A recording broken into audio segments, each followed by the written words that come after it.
زينب، يلا هي نومة في الشارع والله اكتر. بتجلدي يا زينب؟ ايه ده يا حبيبتي؟ كبدة؟ عملت ايه هي؟ بتضربيها ليه؟ هتشفيها ولا ايه؟ يا بنت اللعيبة انا قلت كده. بتشيل الجلدة اللي بتعضعض في السندوتشات، لا دي ما نقدرش ناكل من غيرها، معلش احنا متعودين، ما تشيليهاش. حياة سهلة قوي مع زينب، الدنيا كلها سهلة، مش عارف في ايه بجد. نقطعها بقى ماشي طرنشات مكعبات وننزل. الله، لبن؟ تحطي لبن على الكبده يا زينب؟ هتعملي كيكه ولا ايه؟ اوعي، الحاجات دي تبوظي الثوابت.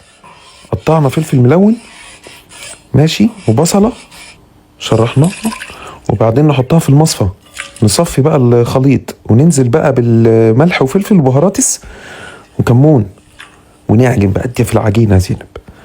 بس هتبقى حلوه يا زينب، انا باكل اي حاجه، ادونا انتوا بس اي حاجه واحنا هناكلها.